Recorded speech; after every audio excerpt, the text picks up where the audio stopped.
আজকের টপিক বাংলা লিপি। বাংলা লিপি সৃষ্টি হয়েছে ভারতীয় লিপিমালা থেকে। ভারতীয় লিপিমালা দুই ভাগে বিভক্ত। একটি হলো ব্রাহ্মী লিপি, যেটি বাম থেকে ডান দিকে লেখা হয়। অপরটি হলো খরষ্টি লিপি, যেটি ডান থেকে বাম দিকে লেখা হয়। ব্রাহ্মী লিপি হলো বাংলা এবং হিন্দি। খরষ্টি লিপি হলো আরবি এবং উর্দু।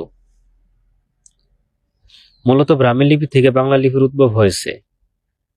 ব্রাহ্মী লিপি থেকে সৃষ্টি হয়েছে পশ্চিমা লিপি, পশ্চিমা লিপি থেকে সৃষ্টি হয়েছে মধ্য ভারতীয় লিপি, এবং মধ্য ভারতীয় লিপি থেকে এসেছে পূর্বী লিপিমালা, এবং এই পূর্বী লিপিমালা থেকেই আমাদের বাংলা লিপি ও বাংলা বর্ণমালার সৃষ্টি হয়েছে।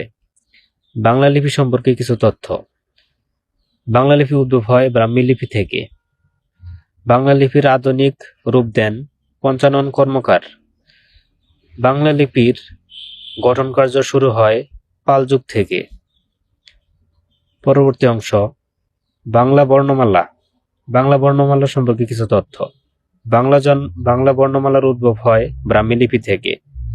বাংলা বর্ণমালা লেখা হয় বঙ্গলিপি দ্বারা। বাংলা বর্ণমালার স্থায়ী রূপ লাভ করে ঈশ্বরচন্দ্র বিদ্যাসাগর দ্বারা। বাংলা বর্ণমালা আধুনিক রূপ দেন পঞ্চানন কর্মকার। বাংলা অক্ষর।